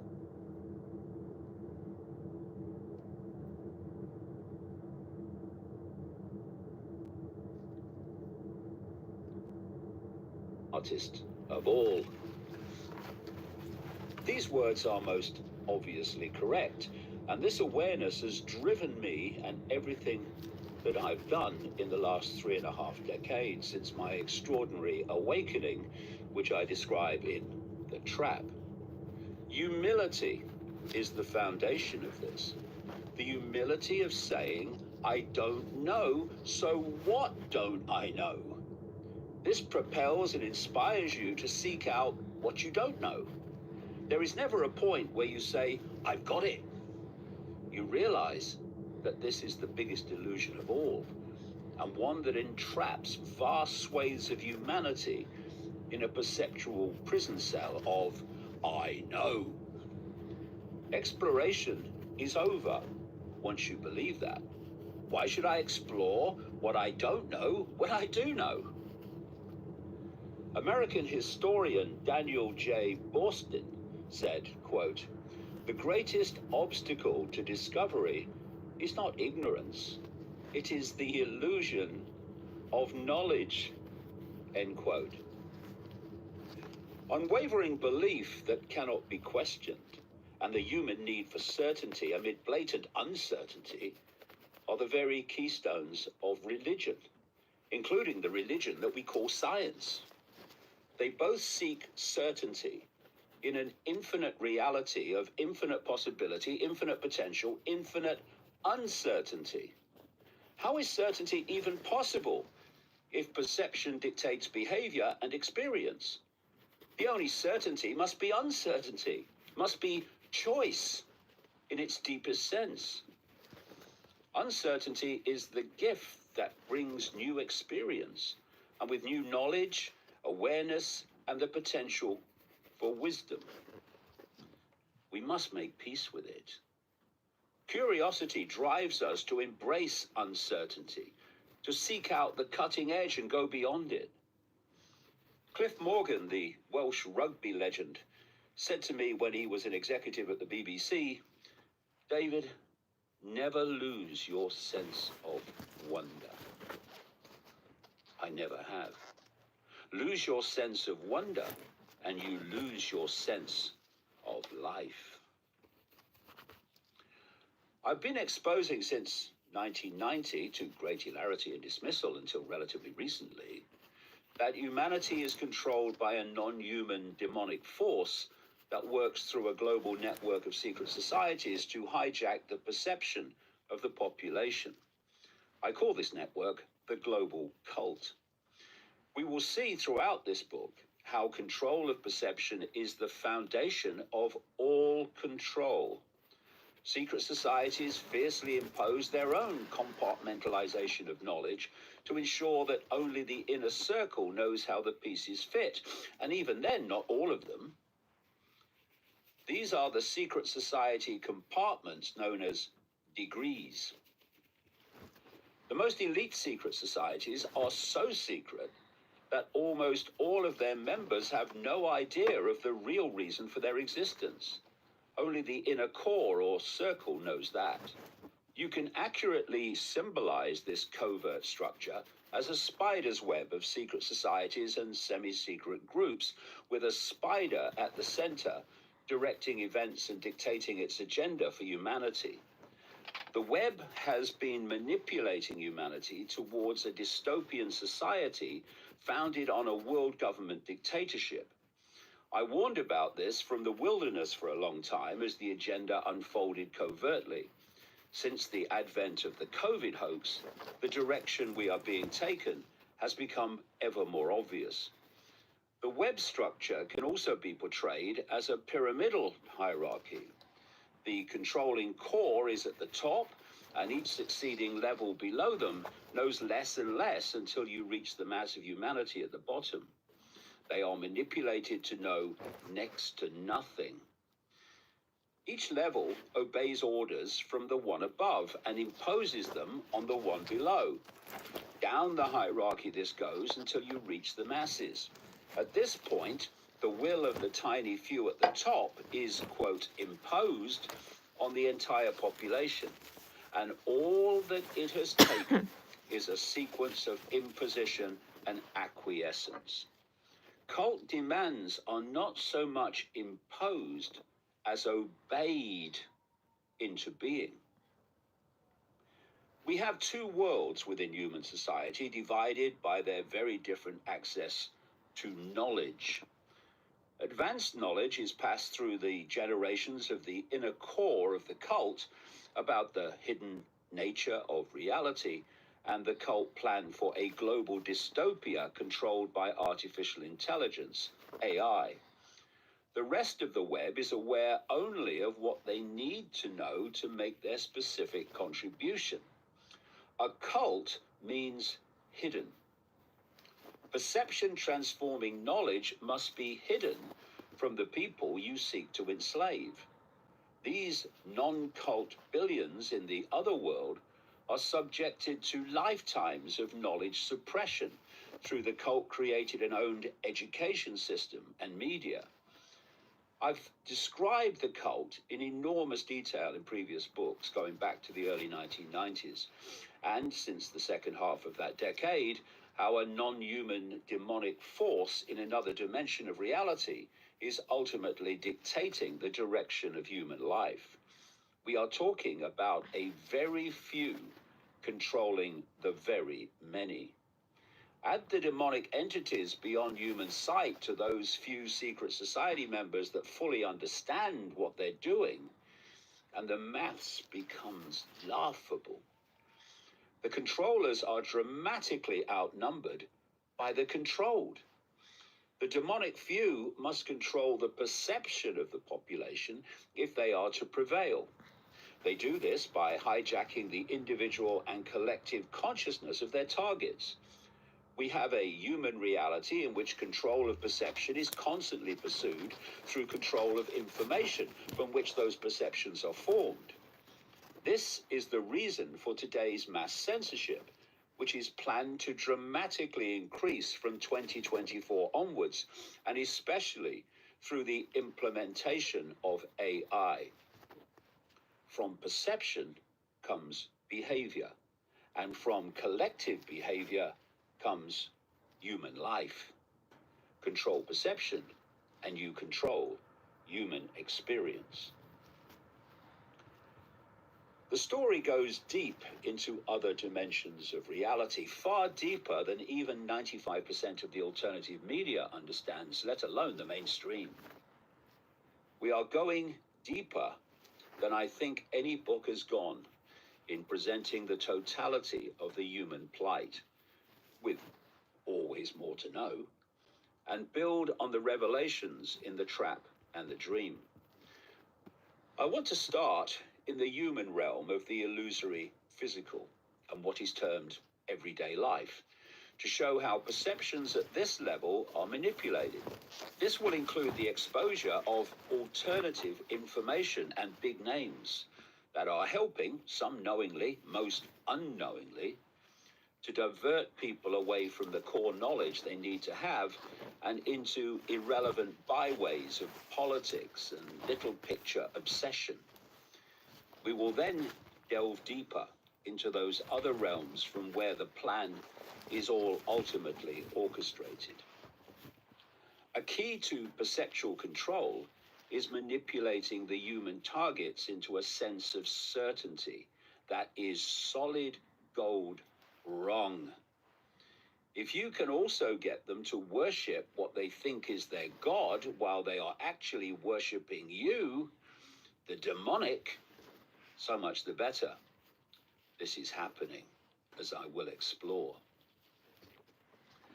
Humanity is systematically manipulated into such states of insecurity, uncertainty, by constantly challenging events and experience which trigger a need for certainty, the need to think you know. Phew! In a world of such uncertainty, at least I know this. There is a certainty that I can cling to. I've just described why religious belief dominates human life. Belief in a religion is to have the certainty of believing that I know. We are told there are 8 billion humans, and of that number, an estimated 2.382 billion follow Christianity, 1.907 billion are Muslim, and 1.161 billion are Hindu. These three beliefs alone account for 5.45 billion of the 8 billion. Then add Buddhism, Sikhism, Judaism, Baha'i, Jainism, Shintoism, Kadaism, Rastafarianism, Chinese religions, African religions, the list goes on and on. Only some 1.93 billion are said to be secular, non-religious, agnostic, or atheist. Break these down, and they too are belief systems held largely in perpetuity. Secular refers to not overtly or specifically religious. An atheist is a person who does not believe in the existence of a god or any gods. And only the agnostic is aware that any ultimate reality, such as God, is unknown and probably unknowable. Well, at least unknowable to consciousness trapped in the severe, almost laughable limitations of human form. How laughable? This laughable. Mainstream science says that the electromagnetic spectrum, or light, which is basically human experienced reality, is only 0.005% of what exists in the universe as energy in all its forms. Some go as high as 0.5%, but the point remains. It is infinitesimal. More than that, we can see only a tiny fraction of that 0.005%, known as visible light. Take on board that the universe itself is only a smear of infinite reality, and to say that humans are pretty much blind is the understatement of eternity. One question that immediately comes from this is, why? Why can we see so little? Well, the last thing you want, if you're seeking to control humanity from a hidden realm or dimension, is for your targets to have a frequency range of visual perception that allows you to be seen. Our human reality is a virtual reality simulation, if you do the research. And to maintain the illusion that the simulation or movie is real, you can't allow your stooges to see those levels from where the whole thing is projected. You give them a virtual reality headset, the human body brain, that filters out everything you don't want them to see. I'm often asked why we can't see the hidden rulers that I have exposed since the 1990s, and my reply is always, you can see next to damn all, mate. I've emphasized this early in book after book because without this understanding, there can be no understanding. Children should be taught the frequency limitations of human sight from the first moment they can digest what this means for their sense of reality. This doesn't happen when such knowledge has to be kept from us to control perception and deliver a sense of isolation and limitation, illusion. Another reason, connected to the first, is that most adults teaching children don't themselves realize the astonishing scale of their visual confinement. The blind leading the blind was never more appropriate. Our reality is holographic rather than solid, and holograms have an extraordinary feature in that every part of a hologram is a smaller version of the whole. This results from the way that holographic information is encoded. Information of the whole is encoded in every part. Cut a holographic print into 4 pieces and you won't get a quarter of the picture in each piece. You will get a quarter-size version of the whole picture. The body, like everything else in the human realm of fake physical, is a hologram. And this is why acupuncture, reflexology, and other forms of healing can find points all over the body that relate to the information of the entire body.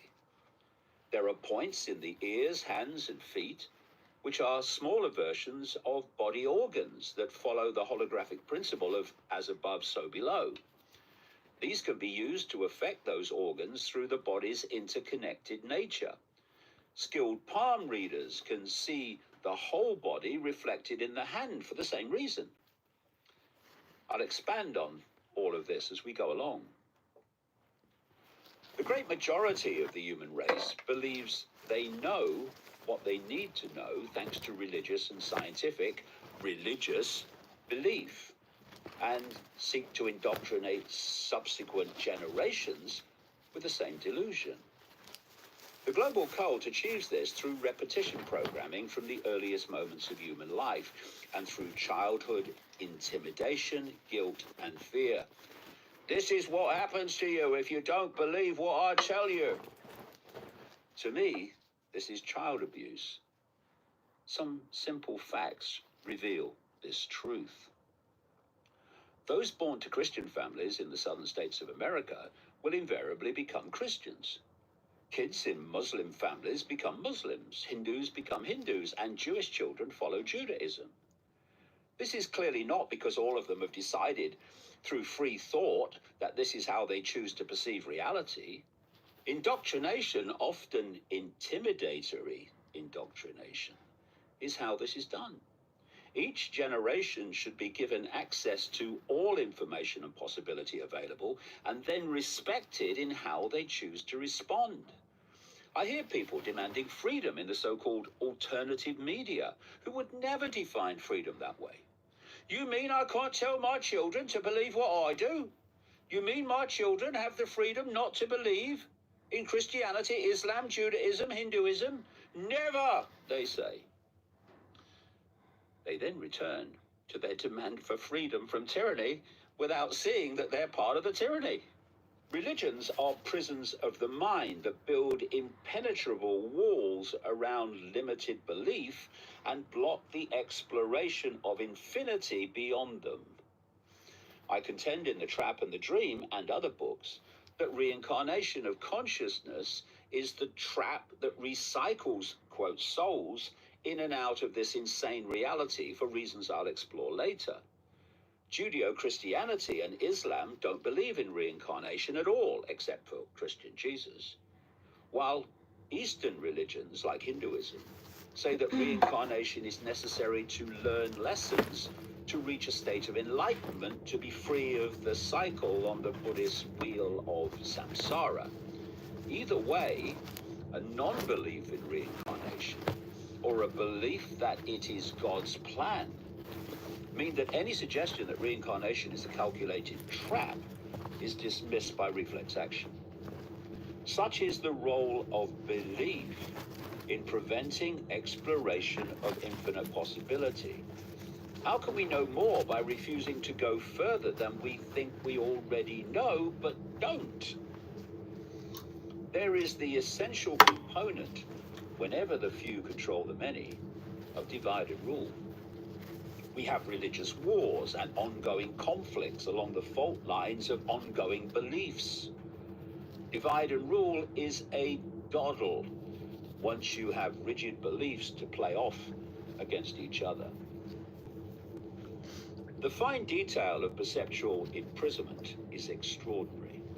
Practicing Buddhists cut their hair short, while Sikhs don't cut their hair at all, which is why they wear a turban. What is this fixation that God has with hair?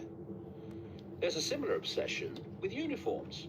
Buddhists wear robes because Buddha did. Sikhs wear robes because long ago gurus did. Muslims wear beards because Muhammad did. And Southern Baptists wear jackets, shirts, and ties because Jesus did. Well, no. They must wear them because it's their Sunday best. You can see a New Ager from 100 yards by what they're wearing. Groupthink needs a group uniform, I suppose. The Shafi school of Islamic jurisprudence within Sunni Islam is named after the founder and father of Muslim jurisprudence, who lived more than 1,000 years ago. He and others apparently decreed that a full beard is recommended, not obligatory, and it is neither unlawful to shave it nor to shorten it, even when this is done without an excuse. Gillette breathes a sigh of relief there then. However, it is, quote, disliked to shorten or shave the beard because it contravenes the prophetic command to grow a full beard, end quote. People must believe whatever they want, but WTF.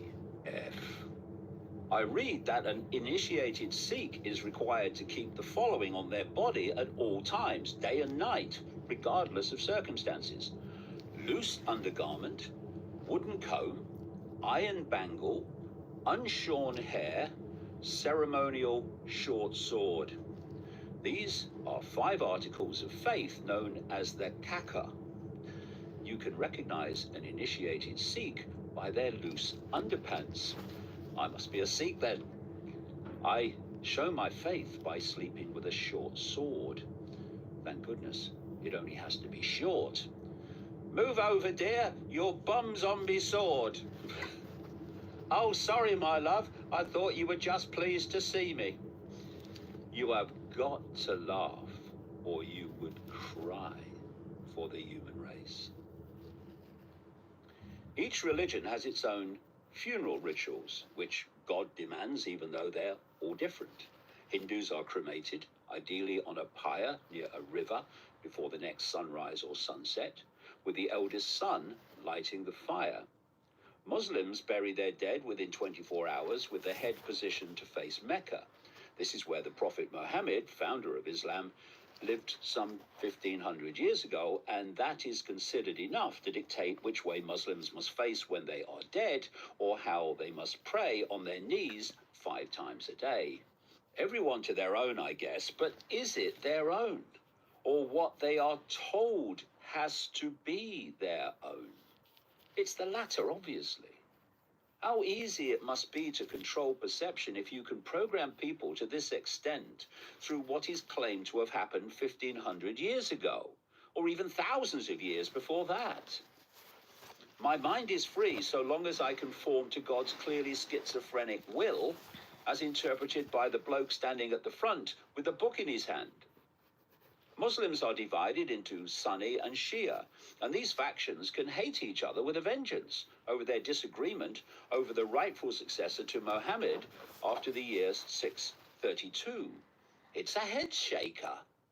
Saudi Arabia is the center of the Sunni faction, while Iran is the premier Shia nation. And you understand something of why they don't get on. We see the same with Catholic and Protestant Christianity. Create a religion and then subdivide it into hostile factions. Divide and rule, and then divide some more and rule some more. What appears to be different religions are really the same blueprint in different disguises. At the top, you have the perception of God or gods, called Almighty God, Yahweh, Allah, Krishna, whatever. At the bottom, there is the congregation and followers who worship the God. In between are the middlemen, a few middle women now, who tell the followers what God wants them to do and the consequences for not obeying, quote, his word. These are called popes, priests, bishops, imams, rabbis, among endless others in the religious hierarchies. In their befrocked uniforms and fancy dress, they interpret what God wants in his sacred places, called cathedrals, churches, mosques, synagogues, and temples. Observe almost any religion, and you will see the same deal at work. This is the blueprint for religious perceptual control, and it's not only confined to what my father described as bricks and mortar religion. The same structure is everywhere and can be seen in anything from politics to mainstream science, academia, human-caused climate change, fanaticism, and the software program known as woke. They all have their belief, their God, their leaders, priests, and the unquestioning repetition of that belief, followers. The God or goddess can be anything from Allah to Mother Earth or Gaia, to the equity of woke that appears to mean equality but really means the opposite. Religion is defined as, quote, the belief in and worship of a god or gods, or any such system of belief and worship. We are awash with religions with such wide interpretation. Religions are nothing more than unquestionable belief with a different name tag. The financial system that pervades human society and dictates choice, freedom, has its God, money, its priests, bankers, hedge fund managers, stockbrokers, and its congregation, those for whom money is the meaning of life and a focus of worship. Show me, for example, a Christian, Muslim, Jewish, or Hindu money obsessive, and I'll show you someone lost in illusion, contradiction, and cognitive dissonance, worshipping two gods for the negotiable, let's do a deal, price of one. Make that three if they believe in the manipulated hoax of human-caused climate change. We have a perceptual prison within a prison within a prison. Religions emerge from this human need for certainty. Most humans are ill at ease with states of flux in which the outcome is unknown because reality is unknown. This is the major reason that the nature of reality has to be denied us by the global cult and its demonic masters through control of education and science, not least with funding. We could enjoy uncertainty and see each experience for what it is while being aware that experience always changes. We could be happy with the true diversity this brings as we explore infinite possibility infinitely. Such people are awake to their infinite nature of consciousness, forever experiencing forever. A world of billions expressing their infinity and respecting the right of others to express a different infinity would be impossible for the few to control as they currently do. We have to be disconnected from that infinite self, and our perceptions must be parked in the bodily illusion of names, titles, and labels. which are mere brief experiences that we are constantly pressured, manipulated, and encouraged to believe is the I. From this comes division, bewilderment, confusion, and fear. Who are we? Where are we? How did we get here? We cover the anxiety of what we don't know with a manufactured construction of beliefs through which we deceive ourselves that we do know. This is what religion really is and why it is. I've said since the 1990s with ever more detail that the human body is akin to a biological computer that has been created to limit our range of sight and perception. I will develop the theme as we proceed. The human brain is the computer's central processing unit, or CPU, which is known as the brain of a computer. The body's genetic communication system is the motherboard, and so on. I describe in The Trap and the Dream how the body connects us to our simulated reality. Think computer and computer games. One decodes the other. The body decodes the simulation into what we experience as the physical world, as a computer decodes Wi-Fi into a very different form that we see on the screen. Reality may be multidimensional, but we perceive only this one in the normal course of human life. I will concentrate first on how our perception is manipulated in what we believe to be the physical world, and then we'll go deeper and deeper into the great beyond. The human brain is specifically designed to limit our sense of reality, and especially the left hemisphere. The why will become clear if you haven't read the first two books of this trilogy. The brain has right and left sides with a bridge connecting them, known as the corpus callosum. All information is encoded throughout the body in accordance with its holographic structure, and both brain hemispheres are involved in all aspects of perception. The big difference is the way they process that information. The brain has two realities, or centers of awareness, two types of attention. The left hemisphere sees the detail and processes reality as a series of parts. Its world is black and white without nuance or dot-connected meaning, and a bit like looking at the world through a magnifying glass. The right hemisphere sees relationships and connections between everything. It sees the tapestry, not the strands. The right is where we find meaning and context, which the left brain cannot process. The left can tell you what, the right tells you why. Human society is dominated by the left side, which, in the way it processes information, demands that word again: certainty. I quote in The Dream the open-minded psychiatrist Dr. Ian McGilchrist, author of The Master and His Emissary, The Divided Brain and the Making of the Western World. The book describes how the left brain seeks certainty. To achieve this, it must collapse uncertainty into a sense, however illusory or misguided, of certainty. McGilchrist says of the left brain, quote, "It's black and white thinking, dogma, cut and dried thinking, unnuanced thinking, the craving for certainty," end quote. A picture that could either be seen as a duck or a rabbit, depending on the angle of observation, would throw the left brain into bewildered confusion with the absence of certainty. It would say, quote, "Either this is a duck or a rabbit. What do you mean?"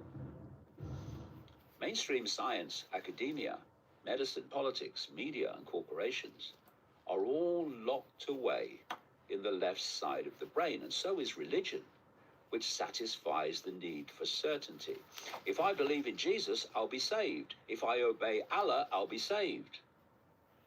There is no evidence or logic to this. No matter.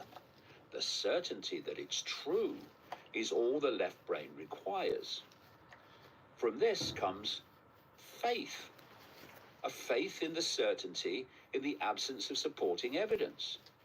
At least there is one certainty that gives me comfort amid the uncertainty of daily life. God will save me through Jesus, Mohammed, Yahweh, or Shiva. Mainstream science, academia, medicine, politics, and media are all religions in that sense, and fulfill the criteria for what a religion must be.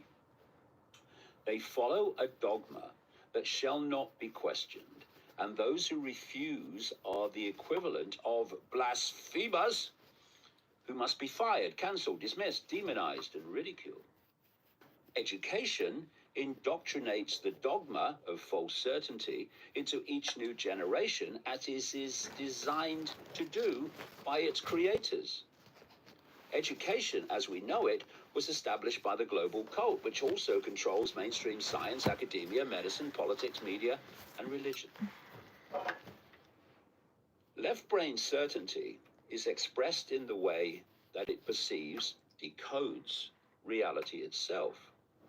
McGilchrist says that the left brain has, quote, a very narrow beam, perhaps 3 degrees out of 360, targeted on the detail, end quote. The left brain produced a world of tiny fragments, a bit here, a bit there, static, fixed, known, familiar, bits and pieces. The left brain presents us with the world of the 5 senses, with everything appearing separate from everything else. This entraps perception in the illusory world of physical, in which the sight sense sees only matter within what appears to be empty space, but isn't. Our eyes can only perceive energy within the minuscule frequency band of visible light, which means they can only see the frequency of what is called matter. Energy at frequencies beyond matter is invisible to us. The perceptual result of left brain limitation was perfectly described by German philosopher Arthur Schopenhauer, 1788 to 1860, with this quote: "Every man takes the limits of his own field of vision for the limits of the world." We have the illusion, only one aspect of the total illusion, that we are living in a reality of material things and empty space. Famed scientist Albert Einstein, 1879 to 1955, put it this way: "Concerning matter, we have been all wrong. What we have called matter is really energy whose vibration has been lowered as to be perceptible to the senses. There is no matter, there is only light and sound," end quote. Energy whose vibration has been lowered to within the frequency of visible light, which is all our eyes can see without expanded psychic sight. The hidden manipulators of humanity, and their now not so hidden cult gophers on the public stage, seek to imprison perception in the left brain, where reality is wired through the 5 senses to see only detail and separateness. These include mainstream scientists, academics, doctors, politicians, journalists, and system thinkers dominated by the brain decoding process that we know as thought. If you want to control the masses, you must control who they look to for information. They must be head people whose awareness resonates in the frequency realm of the left brain. Quote, "I am the left brain. I am a scientist, a mathematician. I love the familiar. I categorize. I am accurate, linear, analytical, strategic. I am practical, always in control, a master of words and language, realistic. I calculate equations and play with numbers. I am order. I am logic. I know exactly who I am."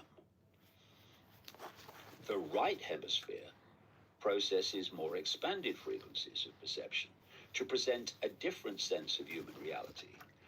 Right brain-driven people are artists, creatives, and those that think outside of the left brain box.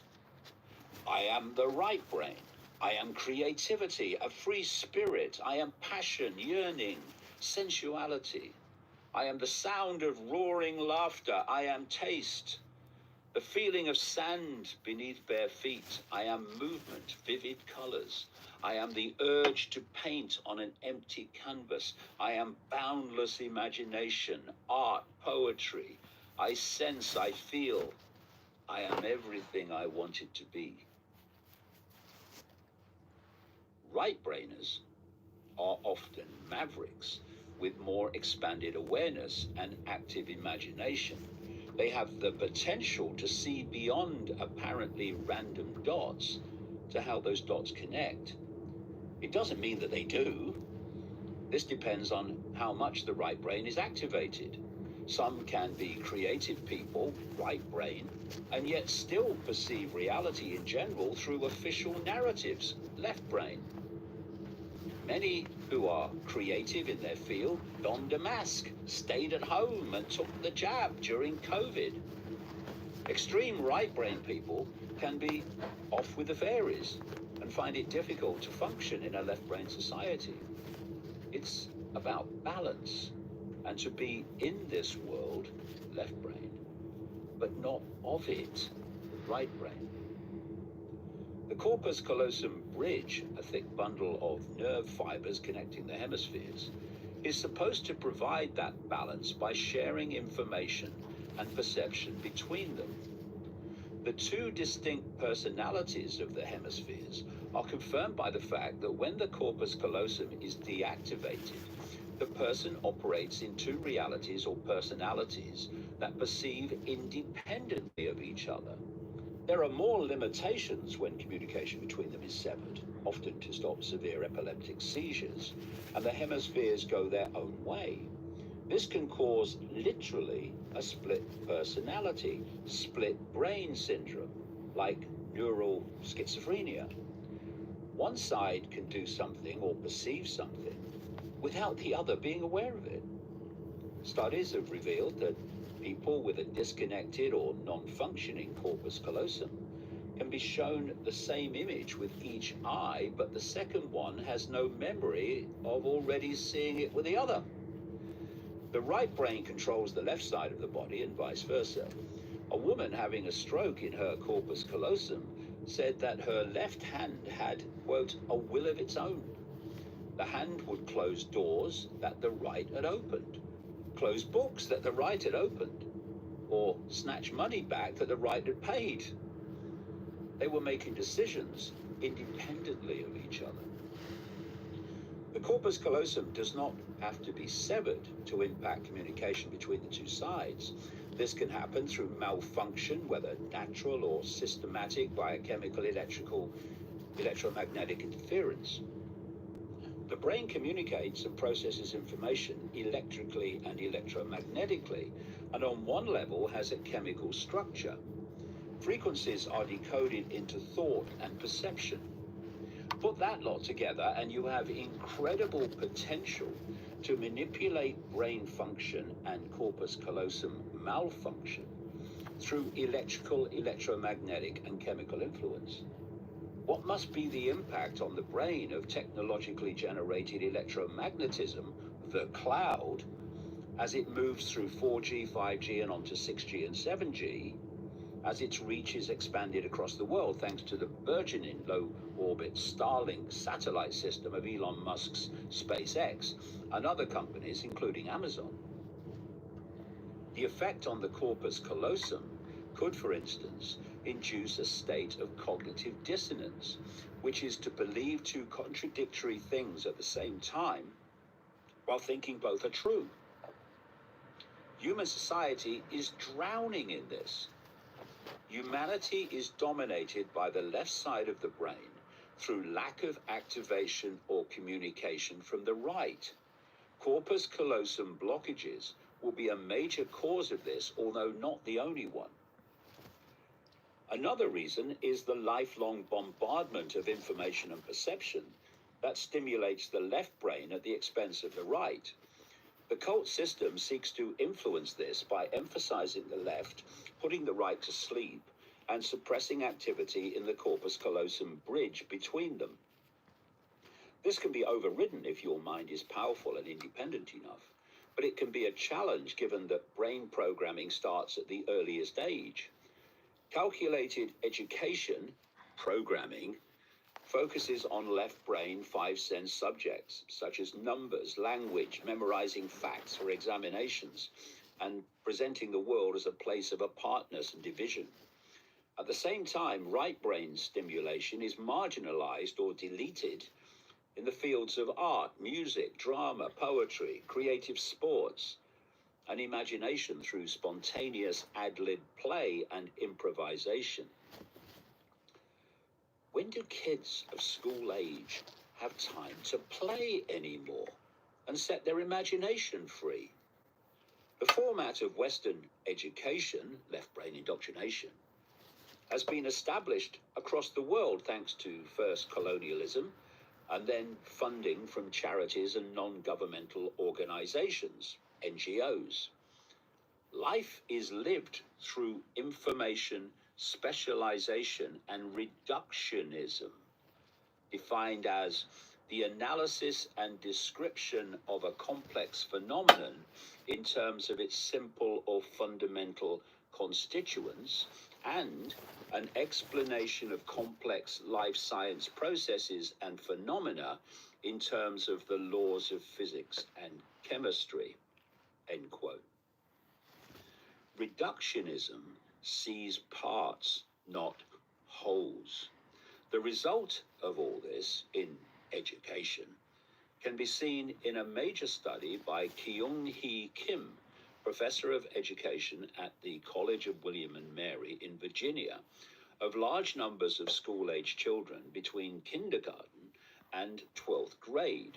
She found the following, quote, a massive decline of creativity, right brain, as children have become less emotionally expressive, right brain, less energetic, less talkative and verbally expressive, less humorous, right brain, less imaginative, right brain, less unconventional, right brain, less lively and passionate, right brain, less perceptive, right brain, less apt to connect seemingly irrelevant things, right brain, less synthesizing, right brain, and less likely to see things from a different angle, right brain again.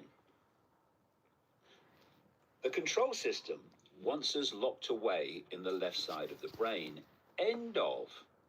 This means locked away in a perceptual myopia, which can be defined as, quote, unable to understand a situation or the way actions will affect it in the future, end quote, and, quote, unable to see clearly things that are far away, end quote. That's far away, literally, and in the sense of realities beyond the range of the left brain and five senses.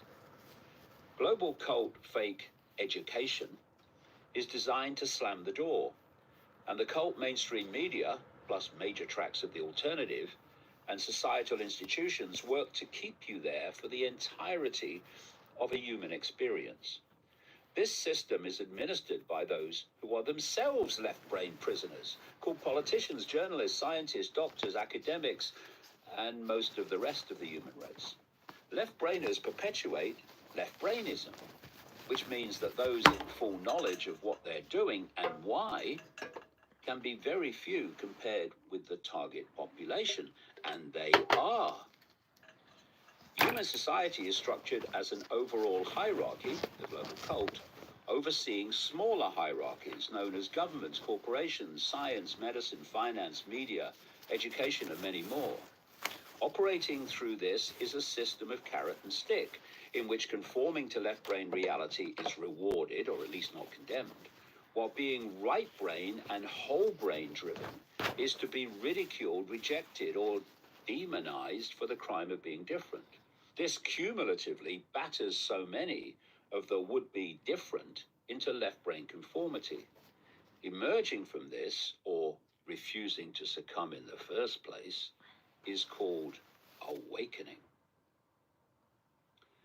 The cult and its demon masters fear whole brain people the most. They can function down here and out there. I use these only as symbolic terms because all realities and dimensions are sharing the same space, like radio and television frequencies of the analog system made possible by different bands of frequency or wavelength. There is only interference, awareness of their existence, if the frequencies are very close on the dial. Otherwise, we are not aware of other realities, even though they share the same space as ours. Whole brain people can function in the human world, left brain overwhelmingly, and are influenced by expanded levels of consciousness in higher dimensions, frequency bands. They can take concepts perceived by the right brain and communicate them to the left to be described in the language of the left and through symbolism and analogies when dealing with a sense of reality that no words can adequately describe. Ancients and their shamans worked this way by using symbols and analogies familiar to their societies and eras. Modern historians and anthropologists come along and take the symbolism literally to declare their beliefs were primitive. Not necessarily so, but then historians and anthropologists are left-brain professions and process reality that way. Ian McGilchrist said in a Netflix documentary that his official training in psychiatry had all been focused on the left brain, and what happened in the right was not considered important. He quoted Michael S. Gazzaniga, a professor of psychology at the University of California, as saying that the right hemisphere has about as much intelligence as a chimpanzee. Science and academia think they understand the brain, and much more besides, when they don't have a clue about the connections and panorama that their left brain prison eyes cannot see. A reviewer of McGilchrist's book said that he debunks the old 1960s notion that the left side of the brain was the reliable, dependable, rational one, and that the right side was creative and spiritual and filled with mumbo-jumbo. McGilchrist rightly observes that the left brain is colonizing the world with potentially disastrous results and had taken over humanity. He says that people behave as if the right hemisphere is damaged, and it has been, or at least closed off to suppress its influence. McGilchrist contends that this has cost left-brainers, quote, the means to understand the world, end quote. And my goodness, how that explains so much about human behavior. There is an even bigger panorama to all this. I've studied over the decades the mentality of cult operatives and their demonic realm masters, and it long ago became clear that the traits of the left brain are the traits of the cultists and demons. They have turned humanity into them, with the need to control and their terror at states of flux, with the outcome uncertain or unknown. The left brain is fixed, while the right brain wants to ride with the flow. The demonic must be in control of the outcome, it must have certainty, or it runs home crying to its mum. Cultists seek to control all sides for this reason, as they're now seeking to control the alternative media. The demonic mind is expressed through the left brain, and human society reflects that demonic mind. McGilchrist speaks of the left brain needing rules, regulation, and order. We had, quote, recreated outside ourselves a world which very much looked like the interior world of the left hemisphere. Rigid lines of things that rolled out mechanically and were non-unique. Bureaucracy was in its element with this and depended on the left brain for its organized ability, anonymity, standardization, uniformity. Authority was always measuring, quantifying, categorizing. The obsession today with data is the left brain at work. And what is the woke obsession with race, if not categorization? The financial system is left brain, which is one reason why its operatives in the markets don't see or care about the consequences for others of their number crunching. They ignore the connection or don't see it. Cities are left brain phenomena with their categorized order of rigid lines, grids, and blocks. Buildings of the ancients with their right brain, whole brain creativity have given way to straight lines and right angles of high-rise towers. Show me by comparison the straight line or right angles in what we call nature. Oh no, it McGilchrist flips points upside out down. that the civilizations of ancient Greece, Oops. early Rome, and Darn. the Renaissance, a cultural movement of the 15th and 16th I'm gonna restart centuries, this. came from a Thanks much for more watching. balanced brain. Quote, but eventually moved